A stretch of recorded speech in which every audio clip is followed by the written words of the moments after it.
My name's James Burrows. I built a sort of like kind of like a dual racing roller coaster with this. It was a kind of a quick speed build that I kind of worked out last week.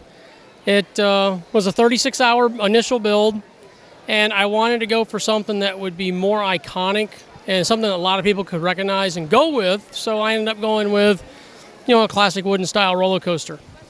So is this based off any one particular real roller coaster or just kind of a general style? Just kind of a general style. We used it as, or my theory behind it was I wanted something everybody could say, oh, this is from Cedar Point, or this is from Kings Island, or this is from someplace else. So there's a little bit of mixture of everything there. Nice. So then obviously you've got all of the movement with the roller coaster parts. Where does that come from? Is that custom, third party? Who makes those? That is third party. It's CDX. This is a new Cyclone Kit. Okay. The Cyclone, we used 10 total kits to build this, 8 sets of track lengths, and then 10 sets of parts from the different kits. So if you can talk a little bit more detail about kind of how the track works and how you were able to design the whole thing.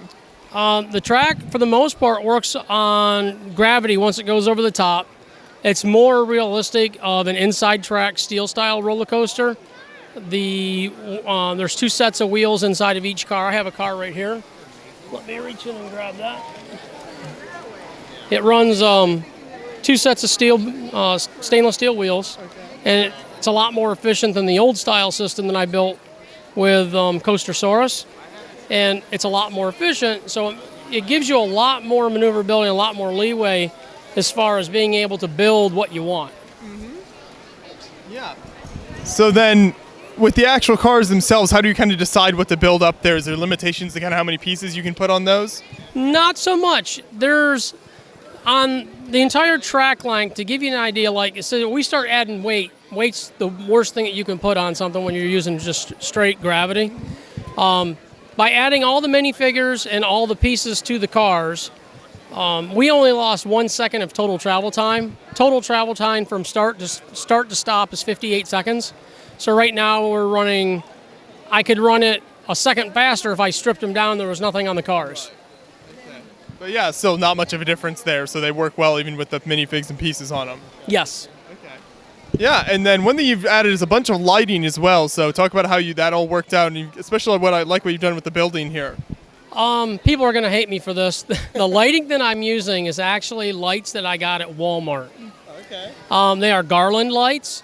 And if you look for the right ones, they actually fit right inside the regular stud hole of the regular size stud hole in parts. So you can actually thread them straight through, so it makes it really simple, easy to do your builds. I'm gonna let them take a picture of that. But yeah, I mean, it's really simple. I kind of been waiting for them to come back out all year because I knew that it would work. And the iconic lighting with this, if you look at some of the old one-style roller coasters, they just strung the lights along poles, and that's kind of like what I was really going for by doing this. Was it difficult to get the right curves and slopes and everything so that it would travel the distance that you wanted it to? Did you have to experiment much with that? Not too much. The system's very forgiving, very user-friendly. The old system was impossible. 3 months to build the other roller coaster, this coaster 3 days. I mean, it's insane. Yeah. I sat down on Sunday and I had a working roller coaster Wednesday.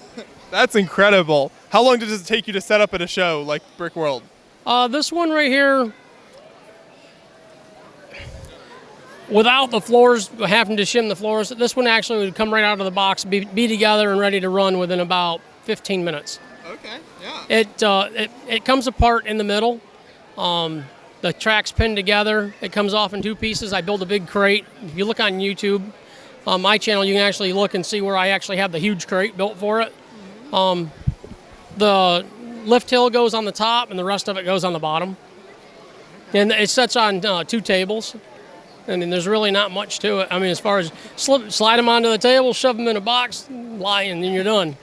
Yeah, that's perfect, and it works great here. Does it tend to run fairly smoothly, or do you have to kind of keep an eye on it to make sure it doesn't mess up? This has been flawless. We had one little issue where I think a car got stuck and they got backed up and it jammed a gear, and the gear popped off the track. I just came back over, stuck it back down, and restarted it. Okay. I mean, it's very, very simple. It's run with a Mindstorms. We're using 3 motors and a light sensor. And I can change the timing. The timing is actually writ for 4 cars. And I'm going to be adding the 4th car in the near future, and I'm going to try to time it so that they actually run together. So you'll have 2 cars going up the hill at the same time. Right. Yeah.